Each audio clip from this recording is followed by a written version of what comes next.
It can't be worse than the Jets have been the last couple of years between the combination of Mike Maccagnan, who probably drafted as badly as any person in the history of the NFL to hold that job for as long as he did, and Adam Gase, who I think coached the Jets as badly as anyone I've ever seen do any job of any sort in any field or endeavor. So they have nowhere to go but up, and they have destroyed Sam Darnold. That's the tragedy of all of this. It's certainly a shame, at least for his perspective, is that they had a guy who 3 years ago was more highly anticipated, more highly touted than Zach Wilson is now.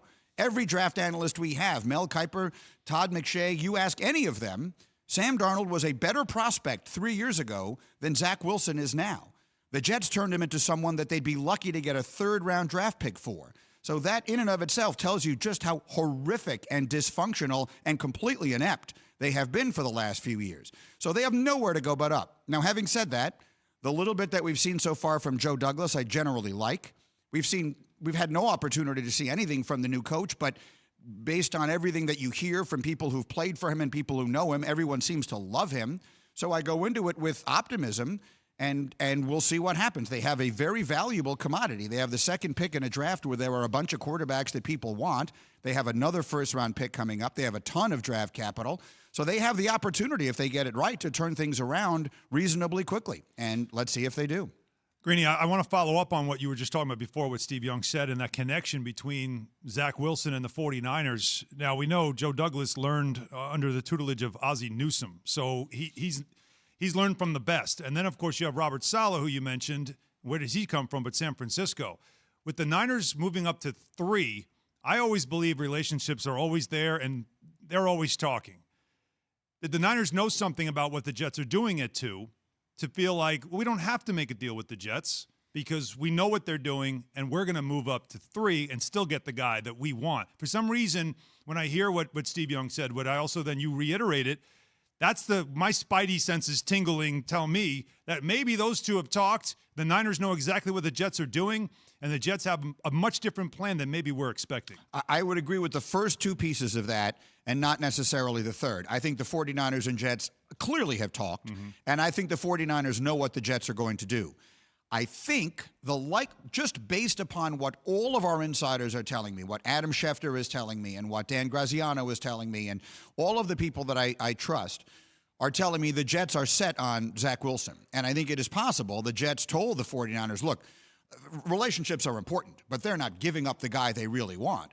So I think it is also possible, Alan, in your scenario, that the Jets have told the 49ers, we're taking Zach Wilson, and San Francisco is comfortable with 3 quarterbacks in this draft. They were willing to go to 3 because there are at least 3 guys they like.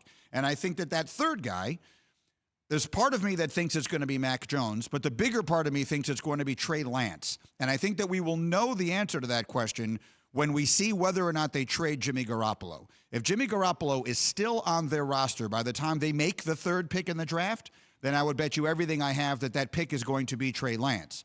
And if Jimmy Garoppolo gets traded to New England at some point in the next 4 weeks, then I think that the 49ers are going to take Mac Jones. And I believe the Jets are taking Zach Wilson. Now, I would be delighted to see them trade out of that spot and get the King's ransom for it.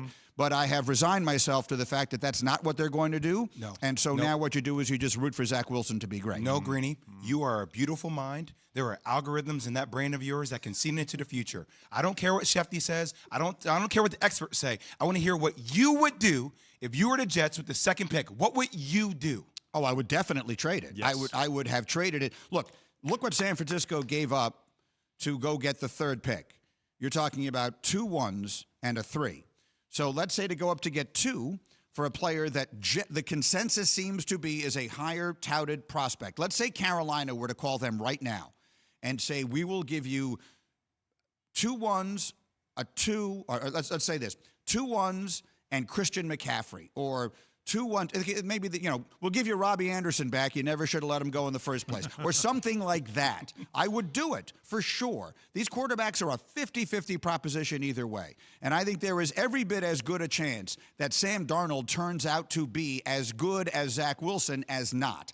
The only advantage you have in Zach Wilson is financial. And A, the salary cap is about to explode, so the dollars that you spend right now may not look the same 2 or 3 years from now as they do now. B, The Jets have so many high draft picks in the next few years. They're going to be able to fill their roster with a lot of very talented, low-priced players. If you have to spend a few extra dollars for the quarterback, that is certainly well worth doing. So I would have traded that pick already, and I would definitely trade it. But again, I have, Jay Will, I have resigned myself to the fact that's not what they're going to do, but I've always thought is what they should do.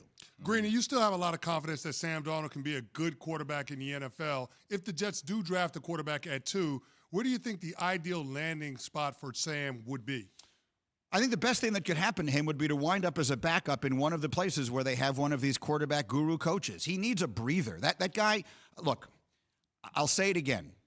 If Patrick Mahomes, Peyton Manning, Tom Brady, you name the greatest, Johnny Unitas, Sammy Baugh, I don't care who you want to name, had been drafted by the Jets where Sam Darnold was, and everything else had been exactly the same, they would have had no more success than Sam Darnold has had. No one could have succeeded in these circumstances. He's only 23 years old.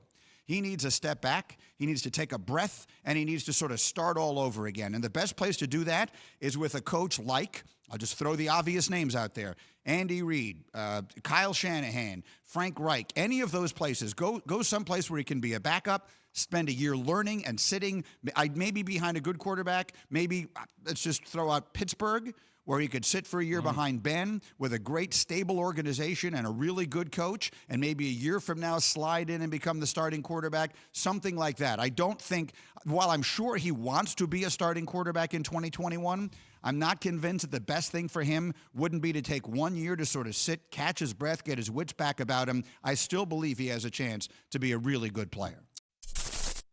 Thank you for watching ESPN on YouTube. For live streaming sports and premium content, subscribe to ESPN+.